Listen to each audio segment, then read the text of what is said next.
Hear that shit, hear it again. Play that shit, play up the jam, the JAM, the Just Ask Mikki show. That's right. You ask questions and we answer them. Hey my friends, this is Mikki Funk, live from Ibiza, and today's question is: how do I pick myself up when I'm feeling immense shame about myself?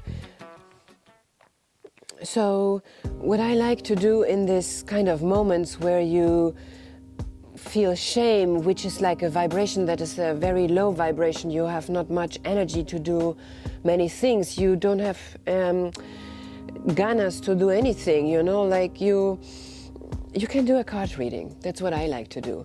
So, and I do it by, you can use any cards that you like to play with. I like to play with these cards because they are easy to handle and they are fun. And so you pick like one card that is like the headline, you put it here. Then the next card is like you put a card for where you come from, where your roots are. Then you take the next one, which is like where you are right now, where you're heading to. And then you have here two helpers. One is your conscious helper, and then one is your unconscious helper, so something that wants to unfold more in your life. And then you go. So why I like that is because it's just fun, you know, and you can get insights into your situation. Because what cards do is actually they work with your subconscious mind, because our subconscious mind learns more through pictures and through feelings and emotions and images. So we want to investigate the situation, and the title of the story is I Am What I Am. That's beautiful. I am what I am. I am what I am even if I feel shame. I am what I am. Even if I feel depression, even if I feel stuck, I am what I am. And it's not, it is what it is. It is, I am what I am. So let's investigate that. Where are we coming from? What are our roots? Our roots is actually, I am present. Yeah, it's really interesting because you could also say the root is your past. And I think it's very interesting that it is your present. It is your presence. It's like this moment, this now. And I'm sure you all read this wonderful book from Eckhart Tolle. If you haven't done that, do that, because he explains it really, really beautiful, like how to be in the now and how to realize that only the now exists. Yeah, only the now is here.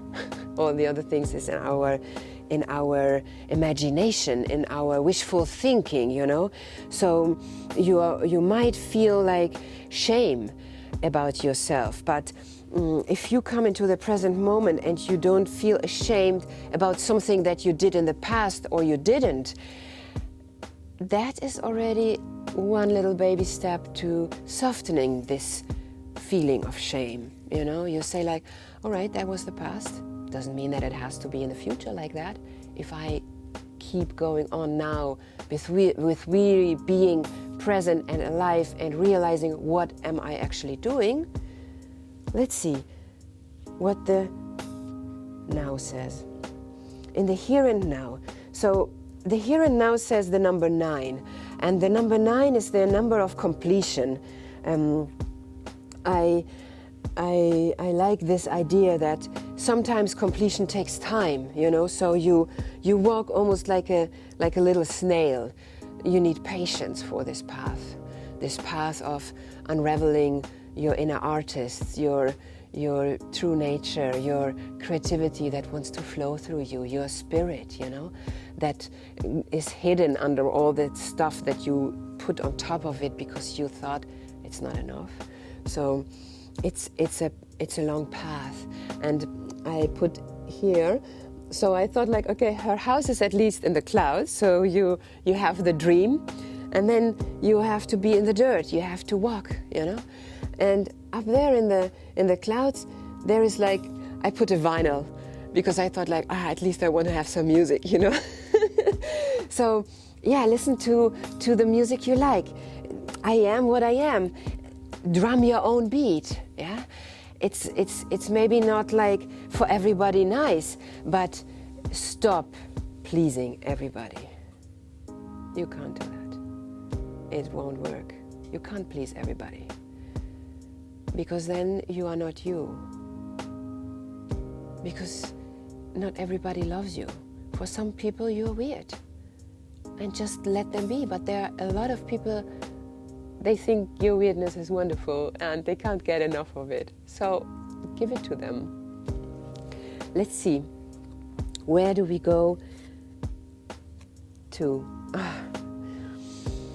All right, the key is poetry. The key is poetry, and that means for me not only like to write beautiful verse or find the right words, how you want to tell your story, how you want to rewrite your story. It means also to see the beauty in everything, even in the pile of shit. And maybe you know this story where somebody's like having two sons, and one is like very negative and the other one is very positive, and he makes these experiments with them, and he says like, okay, let's see how they react. And so he puts the first son, who is very negative, into a room with full of shit, and the son is like, this is disgusting, what are you doing, why are you doing this, and is getting really upset. And then the second one, he puts him in the same room, and he's like jumping into the shit and diving into the shit and says like, oh my God, this is just wonderful. Thank you, Dad.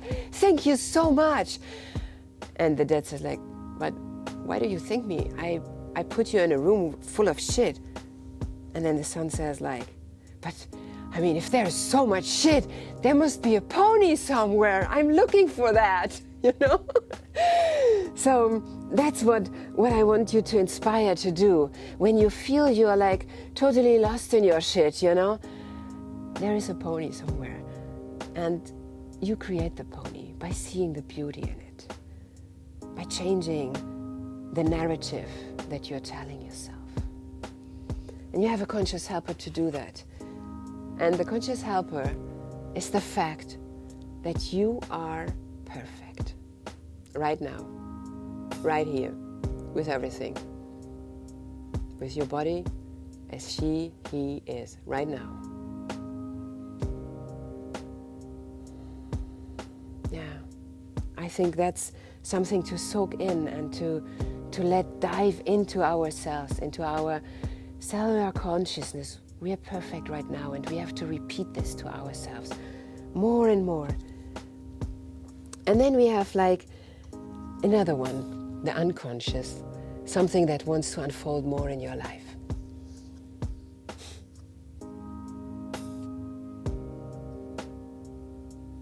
That's so beautiful. I am love. To realize that the power is inside of us because we are love. We don't need love. We don't need to be loved. It's beautiful to be loved, but we are love. And that takes courage to focus on love. And I encourage you to do it. Because when we start to focus all on this, that we are love, we create a ripple effect of love that will like spread to all the universes. I love to imagine that. So, yeah, I hope this was like an inspiration for you, how you can pick up yourself when you feel ashamed about yourself, like to find a new way, to find a new perspective to something that is not in that moment maybe understandable for you, because you can't still see the bigger picture. And if you want to learn more tricks and tools, how I pick myself up, how I navigate situations that are challenging, follow me through the next experience of the next video, and we will yeah, we will go deeper actually to this question of self-esteem and self-worth. Hey, my friends, if you have more questions, join me on my Patreon. Love you. Love you.